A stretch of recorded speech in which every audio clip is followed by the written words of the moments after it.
Добро вечер во емисијата 360 степени налсат. Дали со стар систем и оскудни ресурси, и ова лето огнот ќе се гаси со стискање палци. Година би имале 2 авиони на располагање. Ке оди ли Тетово на нови избори за советници откако годишната сметка не помина во законскиот рок? Elizabeth asnjë herë nuk e ka provokuar zgjedhjet. Sa janë të gatshëm qytetarët përsëri pas 5 muajve që të shkojnë në zgjedhje, nuk e di. Дали ВМРО ДПМН почнува дистанцирање од градоначалничката на Скопје? Може би малку треба да поработи повеќе на представувањето на своето работење во јавност. Во секоја една можност кога тоа било побарано од новинарите сме одговарале на прашањата доследно затоа што сакаме јавноста да е информирана.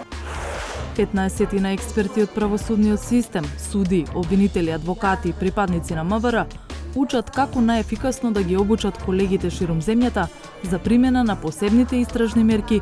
И целта е меѓу другото да исправиме домашното право и практика пред евентуално да изгубиме некои случаи во Страсбург. Ги видовте темите за ова издание, со сториите почнуваме по мала пауза за реклами.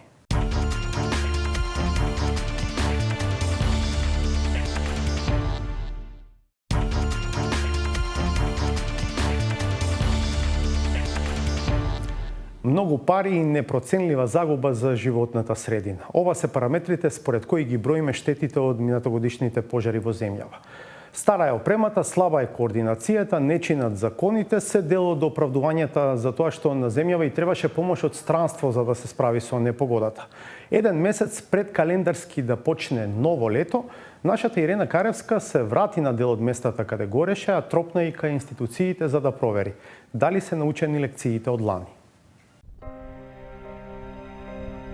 Десетици илјади хектари шума проголтаа ланските пожари во Македонија.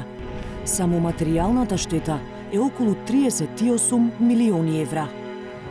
Това беше заплатење. За влакно беше избегната и катастрофа во населени места. Цела сезона пожарите се гасеа со донации и помош од други земји. Без нивна помош сигурно немаше да го изгаснеме пожарот. Авионите останаа приземјени, а не се сите спремни и за оваа сезона. Година би имале 2 авиони на располагање. Реформите во системот за заштита се уште се во најава. Тие се наоѓаат во почетна фаза на драфтирање.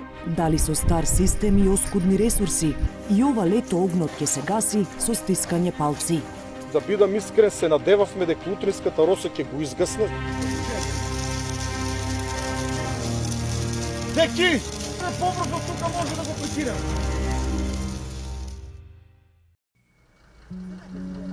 Джип УАЗ од 1960 година и во 2022 тоа е основното превозно средство на подружницата на јавното предпријатие Национални шуми во Берово. Джипот пензионирал десетици вработени во предпријатието, а самиот се уште не се откажува.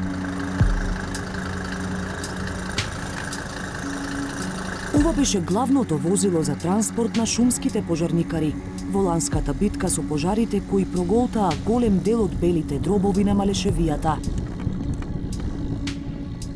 Ако го гледаме овој терен овде, тука е веќе крајот на пожарот. Гледате и сами дека оваа млада шума овде ја нема достигнато економската и физичката зрелост. Ако гледаме од економска страна, а да не зборуваме за од еколошка гледна страна, од производство на кислород и сето друго. Значи, штетата е непроценлива за Малешевијата. Повеќе од половина година по пожарот, на терен гледката е иста. Од пепелта засега не се создало ништо. Исечените стебла сведочат за обидите на домашните и странските пожарникари да го пресечат патот на огнот. Тука беа тие словенците, аустријанците. Тука нарочито баш гасеа тоа џубрето. Огнените јазици зафатија и локални викендици, плевни и штали. Това е косачка, ама ја се изгори. Това беше заплатење. гледката, гледате оздолека сте излезнали. Това е ужас.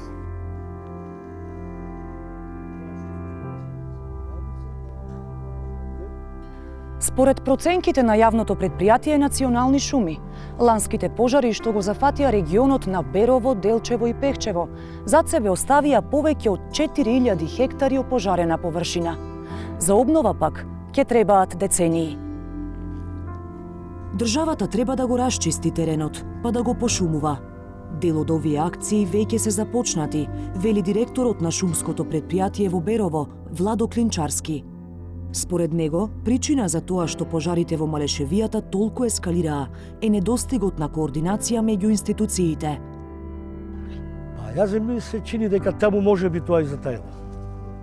Оваа координација, бидејќи ако се издегнело на побргу и на лице место да се санира тој по почетокот нормално мал пожар, значи не би требало да дојде до оваа. На истав се и од противпожарната бригада во Берово.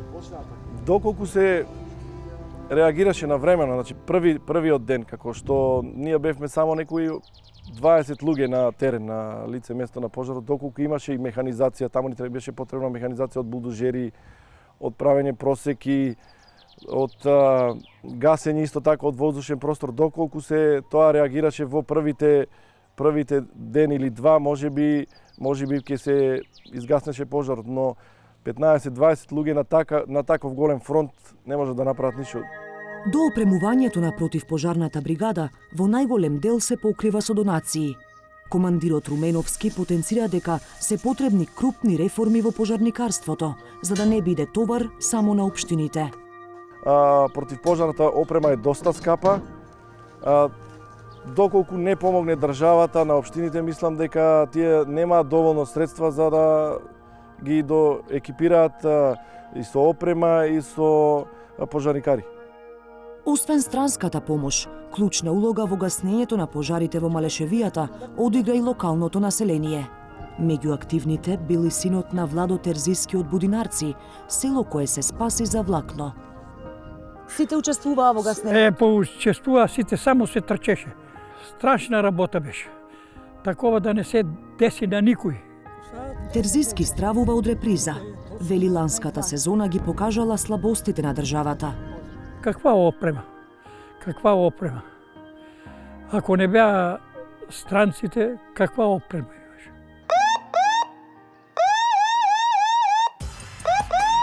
Меѓу главните слабости беше недостигот на помош од небо, бидејќи теренот е тешко пристапен по земја.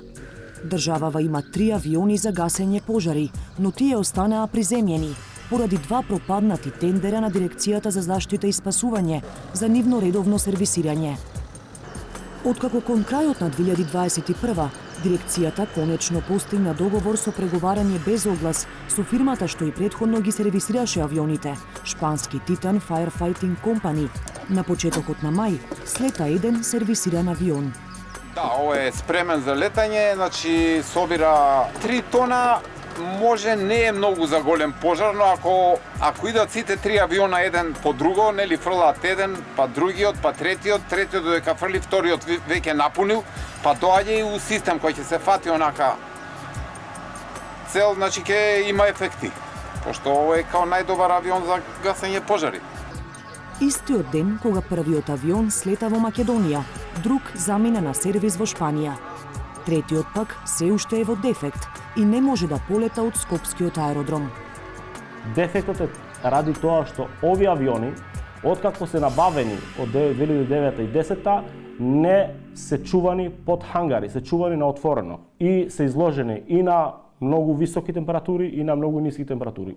Значи, трет пат нарачуваме делови, трет пат ги отстрануваме, трет пат проверуваат нашите техничари и пилоти и на земја и на воздух. Се случува да на земја биде се окей, затегнуваат, почнуваат, вршат прва проверка, се спушта авионот, мерат количина на истекување на улјето е над дозволеното и во таков случај никој не смее да подпишува да истиот авион лета.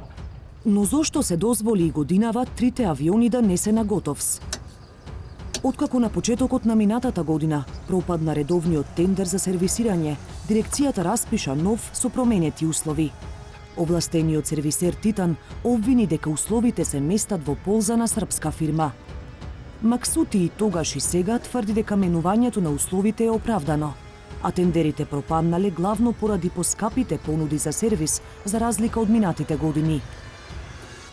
Сепак, лани во ноември беше потпишан договор со шпански Титан и тоа по директни преговори без оглас поради итност.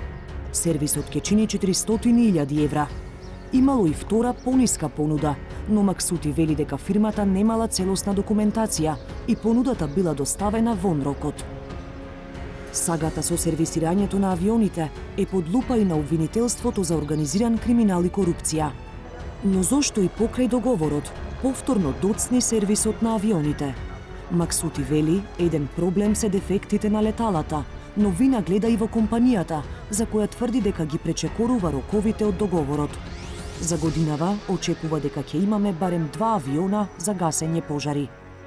Постојан секојдневен контакт и притисок вршиме врз нив, но мора да кажам дека стварно сум разочаран од нивниот однос према целта ова што се случи околу авионите, али тоа е тоа кога ќе имате само еден овластен сервисер во цела Европа кој што може да ја обавува таа работа. Кое е објаснувањето од другата страна? Зошто Објаснувањето од другата страна дека тие имаат преобемни работи со други земји кои што на некој начин и не може да стасат да ги испорачуваат навреме сите обврски кои што се поред тендерска документација. Според Максути, погрешен е впечатокот дека клучна улога во гаснењето пожари имаат авионите или ДЗС. Вели, првиот одговор треба да доаѓа на локално ниво, шумското предпријатие, општините и противпожарните бригади. На иста линија е и неговиот колега од Центарот за управување со кризи, Стојанче Ангелов. Тој смета дека државата соодветно се справила со ланските пожари. Јас не сум слушнал дека сме потврлили во координацијата. Напротив, сите информации кои што ги имам се дека координацијата беше извонредна. Но кога координирате со слаби ресурси, понекогаш да не кажам со минимум ресурси, тогаш се појавуваат проблеми. И Ангелов уверува дека годинава неговата институција е кадровски поподготвена од лани. Но и тука реформите течат бавно. 112 помилат. Главната новина, единствениот број за итни повици, 112, не е во целост имплементирана. Од најавените 8, за сега функционира само Центарот во Скопје, кој прима повици за целата држава. Многу сме спори, имаме проблем околу огласите за вработување. Едноставно, состојбата во државата ќе се одрази на сите нивоа. Како менаџер на оваа институција, како директор на Центарот за управување со кризи, јас сум свесен за состојбата во која што се наоѓа државата и ние ќе мораме да дадеме малку повеќе енергија и она за кое што требаат повеќе луѓе да го направиме со помалку луѓе, без притоа граѓаните да трпат штетни последици. Тука требаше да заживее и така наречениот НИКС систем, за да се овозможи следење и координација на сите институции при непогода. Но и тој не се користи. Ангелов тврди дека се работи на обуки, но и дека сите институции не се отворени за соработка. Ние како институција даваме се, но ќе повторам, НИКСот без другите институции тој е ненахранет со податоци и е нефункционален. За поефикасен систем за заштита, и Максути и Ангелов надеж гледаат во долго најавуваните реформи, со кои двете институции би се споиле во една, за да нема совпаѓање на надлежностите, но и би се направиле нови правила, од измени на процедурите за набавки на опрема, до командување на терен и сервисирање на авионите. За најавуваните реформи и претходно беа формирани работни групи, но не вродија со плод. Сега главна локомотива е Министерството за одбрана. Во рамките на Министерството за одбрана работната група го забрзува текот на овој процес. Она што е особено значено е дека таа се проширува и со представници од граѓанскиот сектор, кои што треба да дадат свој дополнителен импулс. Ќе треба да се донесат повеќе законски измени, но се ќе зависи од моделот кој конечно нели нормално ќе го одобриме. Иако претходната министерка најави дека системски реформи ќе имаме веќе оваа година, министерката Петровска вели дека процесот е комплексен. Тие се наоѓаат во почетна фаза на драфтирање и се разбира паралелно со тоа течат и консултациите со заедницата на единици на локална самоуправа со оглед на постојниот систем и поставеноста на противпожарните единици и се разбира работната група која работи на законот за пожарникарство, затоа што во целокупниот систем на управување со кризи овие особено имаат значајна улога. Во меѓувреме, Петровска вели дека армијата има на располагање 2 хеликоптера за гаснење пожари и дека е издадена наредба за готовност на армиските сили. Ако се цени по досегашното темпо на реформи, известно е дека и ова лето ќе го дочекаме со постоечкиот систем и речиси истите ресурси. Белким летото ќе биде различно.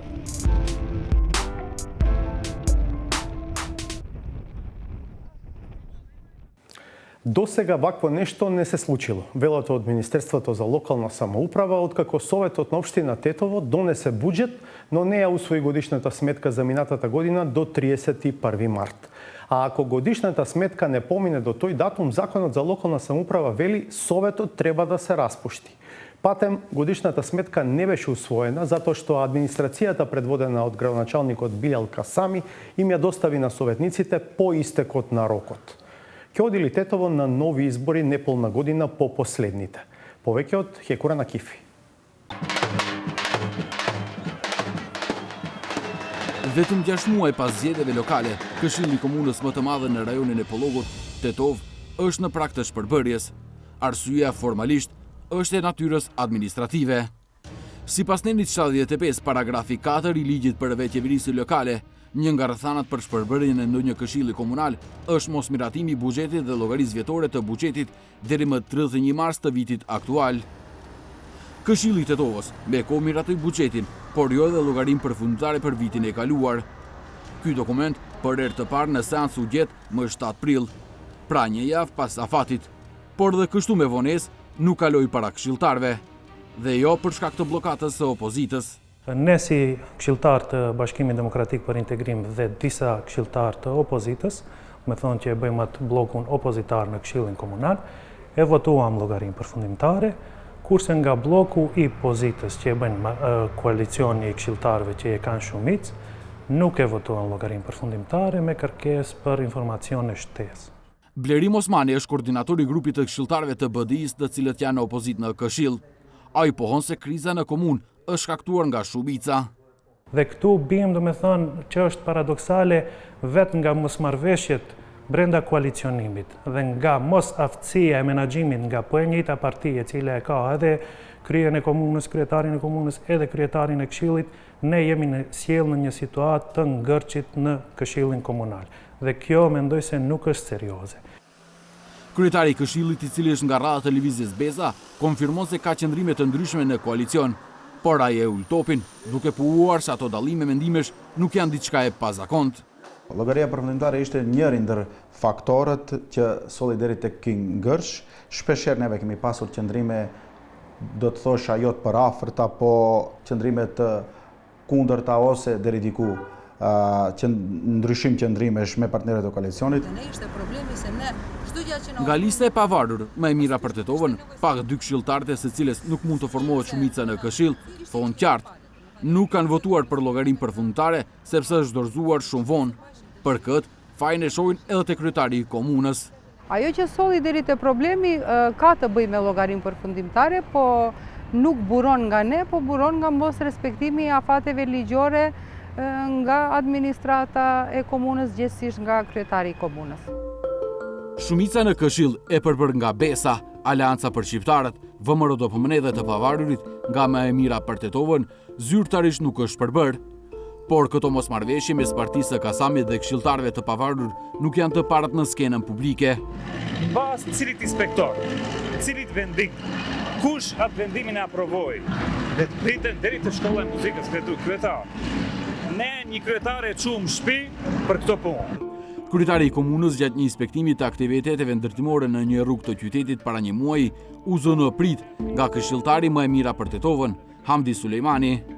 Aktivisti ekologjik kërkoi llogari pse u prem pemët gjatë rindërtimit të rrugës. Edhe besa, edhe të paravarurit megjithatë thonë se ky duel dhe kërkesa që aktivitetet e kontestueshme të futen në rendin e ditës nuk është shkak për ftohje të marrëdhënieve.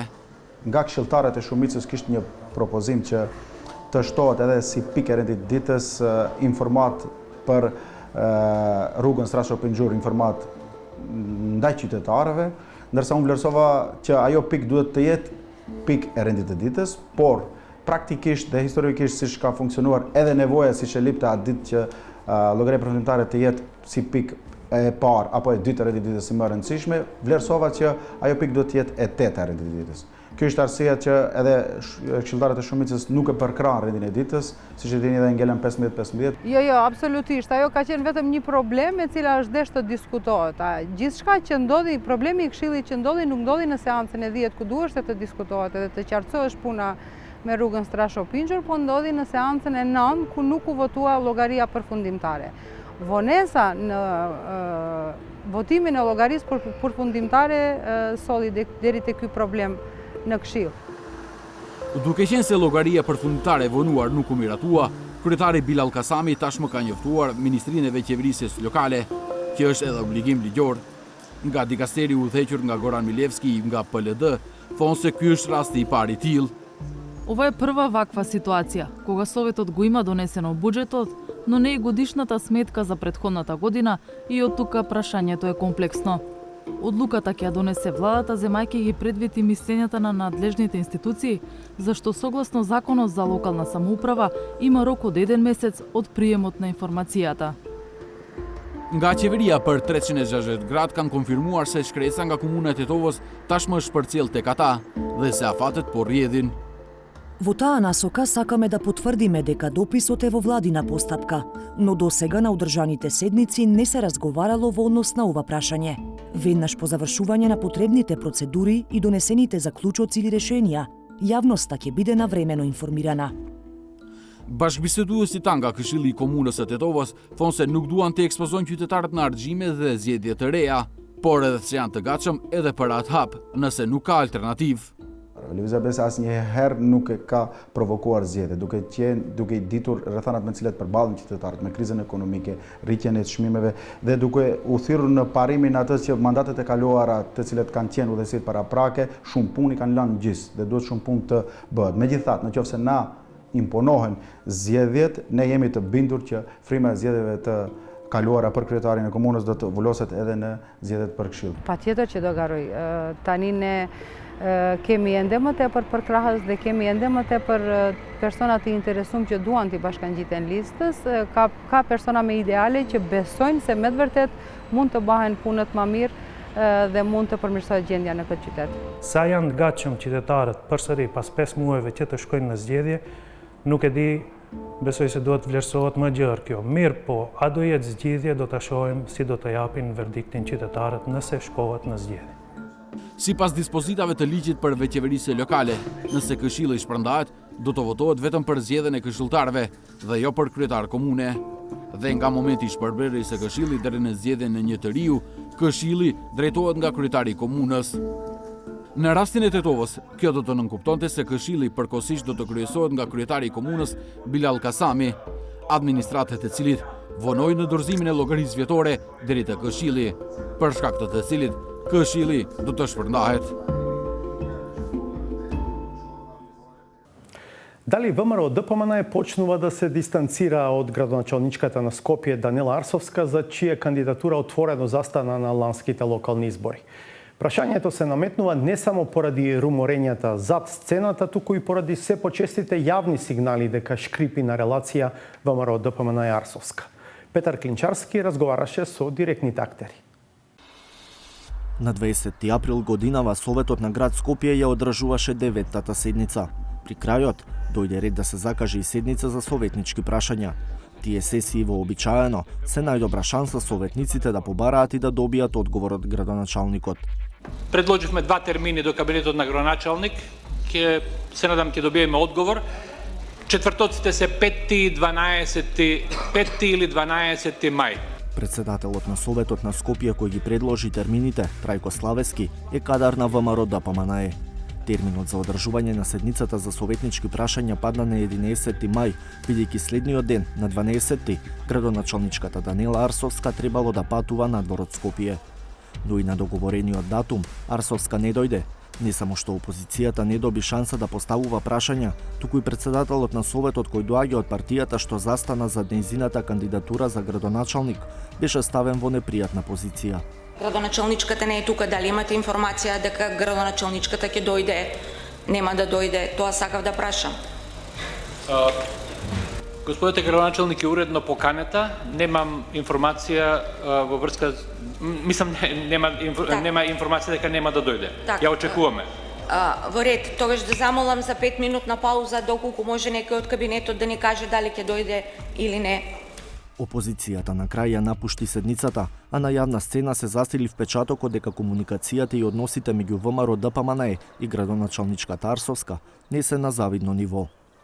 За 360 степени, Арсовска вели дека советниците требало да знаат дека на закажаниот датум била на судско рочиште за тужбата што ја покрена против портпаролот на СДСМ Дарко Каевски. И самите советници, верувам, има информација и го знаат тоа однапред.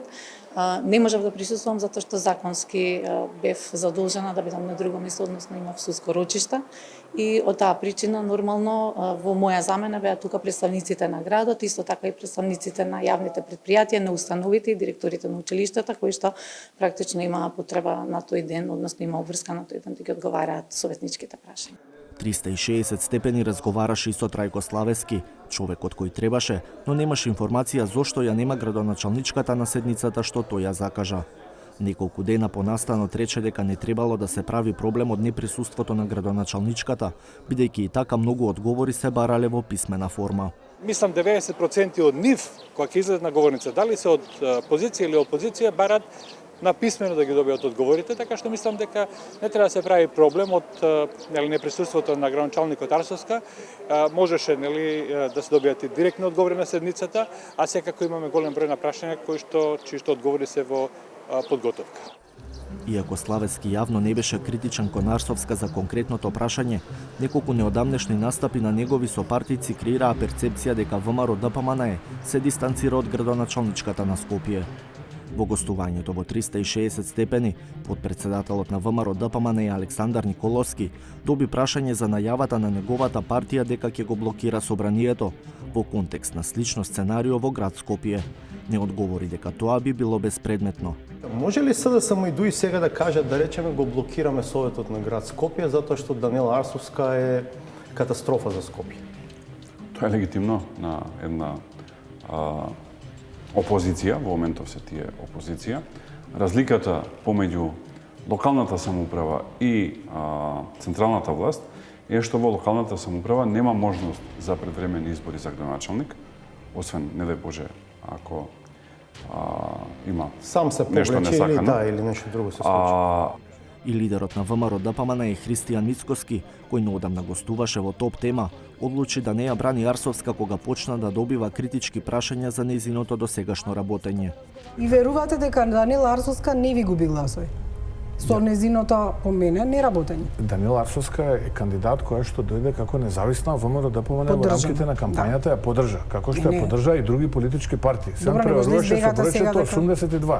Точно сме поддржале, немам дилема и секој сториме да направиме нешто за Скопјани, да Скопјани имаат подобар Меѓутоа, живот. да не цитирам сега, нема 250 нови автобуси, го бара ќосето назад, дека нема одржано пресконференција, не е транспарентна, излегува само на еден портал. Тоа ве молам. Тоа со Даниела ќе се викнете на емисија, ќе ви даде одговор или ама ако сте дале поддршка, очекувате за возврат и нешто да направи. Ја да одговорам за незе, зошто не врати. одржала пресконференција или како што вие викате таму не била транспарентна. Дали... Треба да си упатите прашање кај Даниела Арсовска. Ние упатуваме, не одговара за тоа. Ја можам за ВМРО да ви кажам и за мене. Мислам, еднаш секогаш сум бил на располагање. Дури и Славески, кој вели дека нема причина да не е задоволен од работата на Арсовска, за 360 степени прифаќа дека градоначалничката треба да е потранспарентна. Мислам дека можеби малку треба да поработи повеќе на представувањето на своето работење во јавноста, затоа што се согласувам, перцепцијата е многу битна и некогаш може да пропуштате нешто што ево јавноста го сваќа вака или онака. Критики доаѓаат и од новинарската заедница за отсуство на пресконференции на кои би можеле лично да постават прашања. Во петокот, на пример, градоначалничката го прослави празникот на пожарникарите без медиуми, спротивно на досегашната пракса. А дека немаат пристап до информации, не само поради пропаднатата седница за советнички прашања, се жалат и од најголемата опозицијска партија во градскиот совет. Нашите одговори најчесто ги бараме во устна форма, за да ги слушнат и граѓаните, заради тоа што некој од нив може и не прати. На писмено поставените прашања добиваме делумни одговори, а на некои прашања и не добиваме одговори. Од 10 март до денес, јас на едно советничко прашање упатено до градоначалничката се уште немам добиен одговор. А тоа беше кога ќе го реализирате вашето предизборно ветување да ги субвенционирате таксистите и приватните превозници за набавка на еко автомобили. Арсовска не ги прифаќа критиките, не гледа потреба од постојано одржување пресконференции за работи за кои смета дека не се доволно важни за јавноста. Во секоја една можност кога тоа било побарано од новинарите сме одговарале на прашањата доследно затоа што сакаме јавноста да е информирана, а исто така и секојдневно испраќаме минимум, јас мислам, по 4-5 соопштенија за да бидат доследно сите информирани за што е оно што се случува во градот. Градоначалничката Арсовска вели и дека се смета за непартиски човек, до кого не допираат поединечни ставови изнесени во јавноста. Нема јас што да гледам или што да знам, она кое што го гледам, токму онака како што ви кажав, се транспонирани за она кое што советот тука го прави. Јас не сум политичка личност, ниту сум партиска личност, не сум била, ниту имам таква нека определба во овој момент, така да нема зошто да ме засегаат поединечни работи или мислења кои што некој би сакал да ги нафрли во јавноста. Она кое што е важно за нас е компактноста која што имаме од аспект на политиките кои што треба да се носат, а се во интерес на граѓаните, ги гледаме низ она кое што советот го носи на своите седници. Ако говориме за дистанцирање во наводници, и јас тоа го праве во изборната кампања, вели Славески. Сепак неговиот одговор не е во контекст на евентуално партиско дистанцирање од Арсовска, туку како контролор на нејзината работа. На секој митинг, нели, во присуство на господјата Арсовска, кажував, тоа можете да проверите, дека ние, советниците, ќе бидеме поддршка на градоначалникот, но и нејзина контрола. Ние не сме совет и мислам дека јас сум среќен што така досега функционираме, што не сме совет кој што само дига рака без никакви поставувања на прашања и така натаму. Мислам дека сме во насока солидно да извршуваме својата функција. За разлика од Славески, опозицијата во Советот нема причина да бира зборови на оваа тема. Според советничката Љубица Јанчева, постои одредено дистанцирање меѓу Арсовска и партијата што ја поддржа на локалните избори. Од тука не е чудно во догледно време да истите да се разидат, да не комуницираат, што е неодговорно и од двете страни, и од страната на ВМРО ДПМН и од страна на градоначалничката, а тоа е доказ за лошите кадровски понуди кои што ги направила ВМРО ДПМН, тоа е доказ за едно лицемерие кое што е една од карактеристиките на ВМРО ДПМН како политичка опција. Сепак, барем јавно, досега нема отворен судир на релација Арсовска ВМРО ДПМН, кој неповратно би ги влошил односите. Ако тоа се случи, нема да биде прв пат во главниот град. Иако не беше идентично сценарио, Трифун Костовски во 2005 година стана градоначалник на Скопје како независен кандидат и првично ја имаше поддршката од ВМРО ДПМН во Советот. Во 2009, кога заврши неговиот мандат, беа во отворена политичка војна. Недовербата во правосудството не е непознат феномен како ни заложбите за промени на подобро. Токму подигнување на довербата е една од целите на циклусот тренинзи низ кои поминува група судии, обвинители и адвокати вработени во МВР за стекнатото знаење, потоа ефикасно да го пренесуваат на своји колеги. Славица Филиповска ги посети на една од сесиите.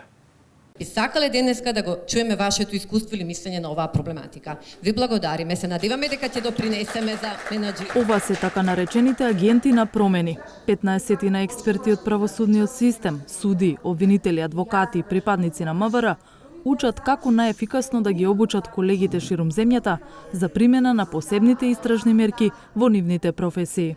Градиме капацитети, индивидуални капацитети, но и капацитети на експертска работна група, која што понатаму се надеваме ќе придонесе во развој на иницијативи, во однос на промена на закони, во однос на градење на свест, односно потенцирање за тоа како и на кој начин треба да се внимава кога се издаваат посебни истражни мерки и да се внимава на почитување на принципите и стандардите за заштита на приватноста.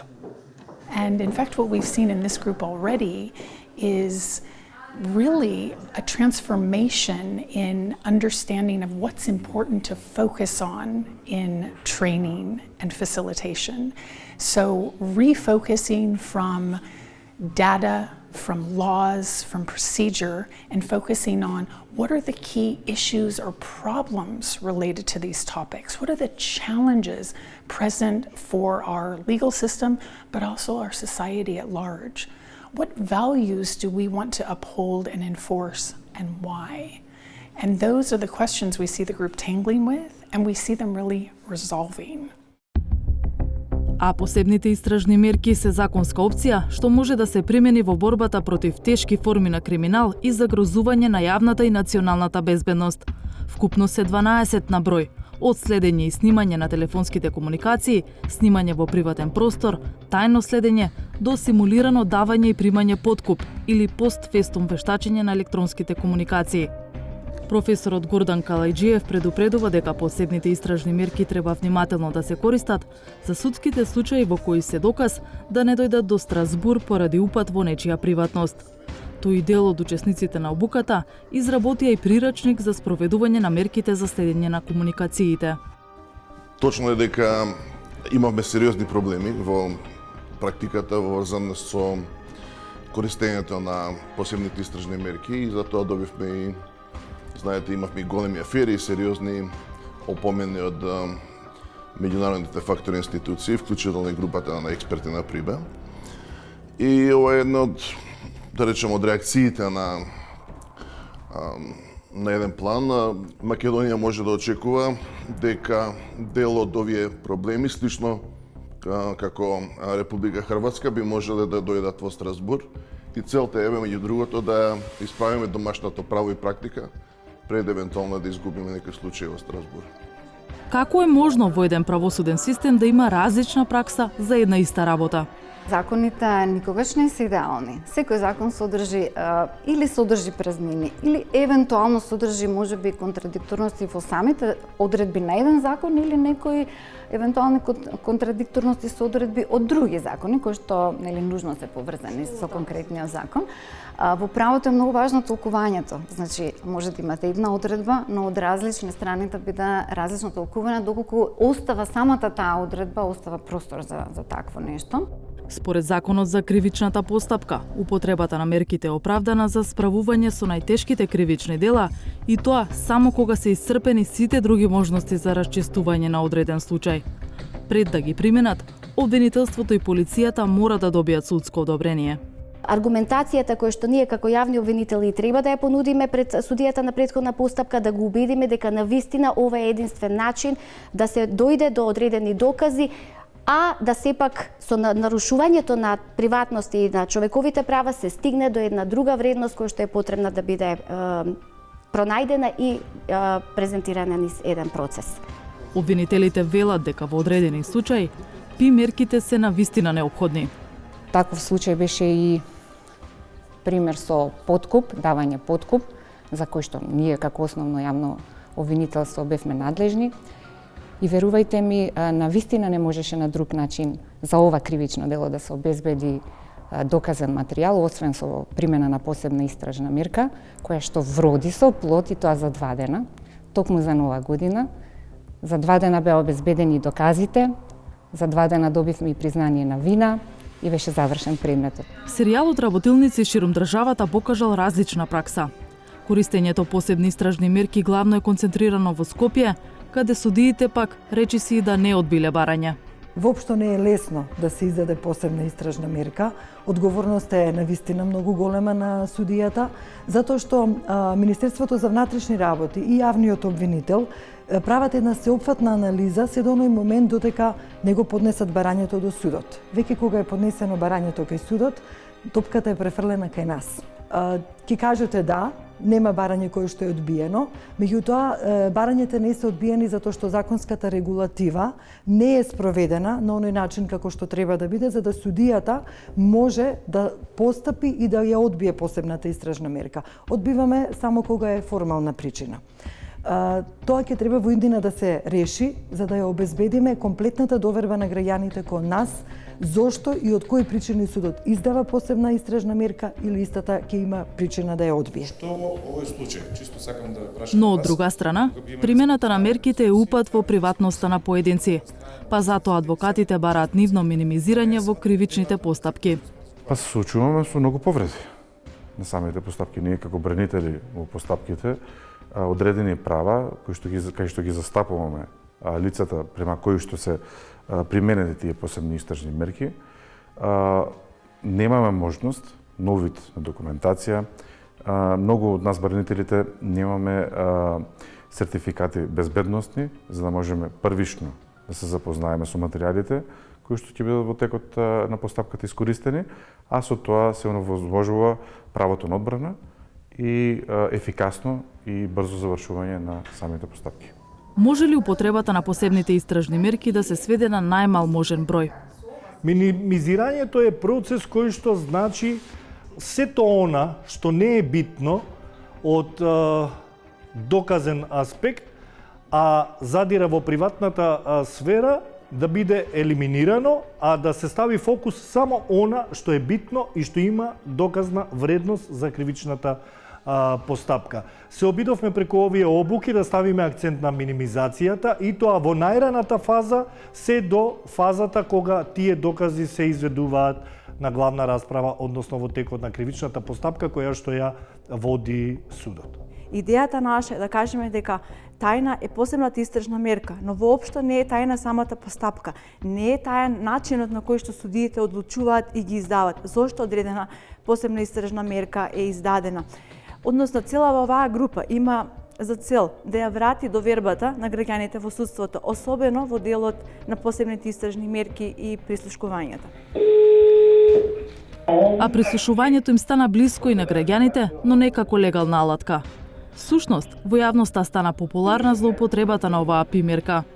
Од масовното прислушување во УБК што резултираше со осудителни пресуди во предметот Таргет Тврдина, до различни така наречени бомби кои протекуваат на интернет каналите без да се знае изворот. Ваквите појави дополнително ја подриваат довербата во системот, за кој се уште постои сомнеш дека секој секого може да слуша. Во такви околности анкетите покажуваат дека довербата на граѓаните во правосудните органи е исклучително ниска. Секогаш има две страни. Јас како обвинител имам две страни. Имаме пријавители, имаме оштетени. Едниот е незадоволен. Перцепцијата секогаш произлегува од незадоволната страна. Позадоволната страна некако ја чува поповлечена таа своја перцепција од причина што го добива на што го сака. Верувам дека преку отварање, непосредна соработка, веб страни, интервјуа би се подигнала довербата и граѓаните би имале, се надевам, подобра перцепција за и доверба во правосудството. Оваа група веќе помина 4 од 5 планирани работилници за трансфер на знаења. Стекнатите вештини треба да им помогнат во улогата на обучувачи, за полесно да ги расчистат дилемите со останатите колеги ширум земјава, за прашања како употребата на посебните истражни мерки. Иницијативата се спроведува со поддршка на Женевскиот центар за управување со безбедносниот сектор, ДИКАВ, во соработка со Академијата за судии и јавни обвинители. Целта е, меѓу другото, да се подигне довербата во секторот, урнисувана со децении. Останете на Алсат, затоа што по рекламите следува саботажата, а потоа и вестите.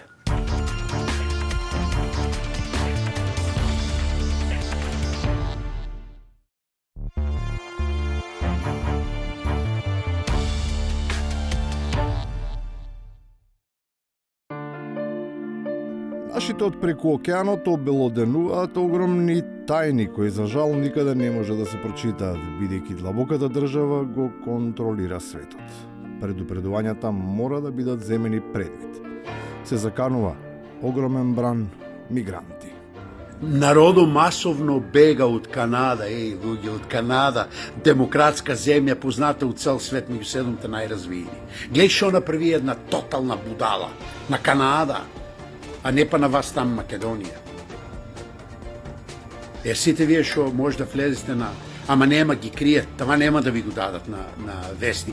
Многу работи не може да се даваат на вести, но затоа постојат емисии од образовен карактер на кои може толку подзаборавени работи да се изнесат на површина.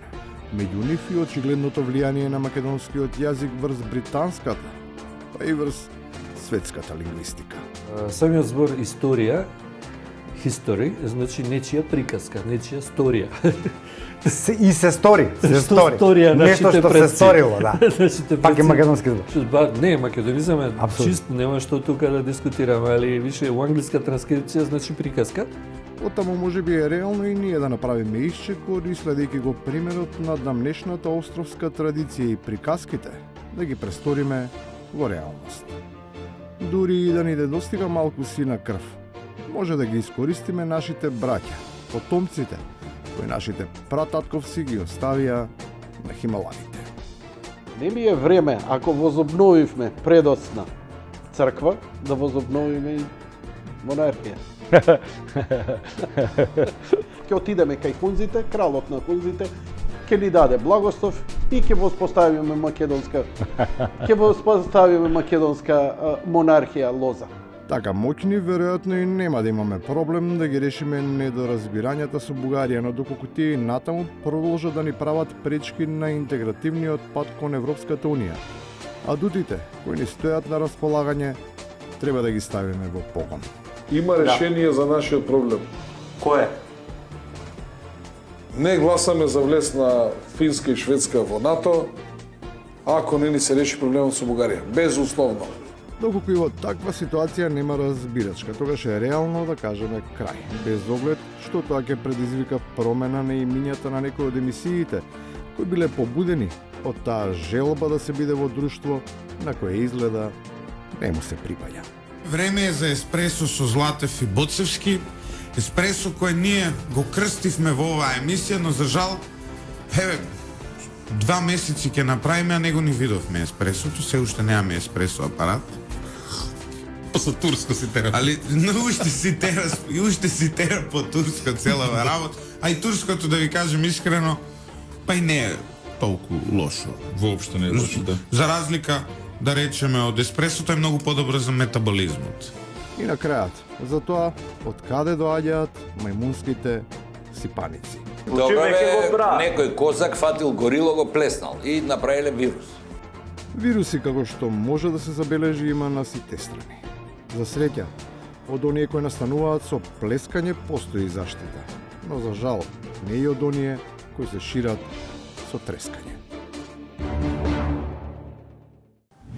Овде се одјавуваме. Ви благодарам за вниманието со кое не следевте. Останете наосад, погледнете ги вестите на македонски јазик. Јас ви закажувам нова средба в петок од 22 часот.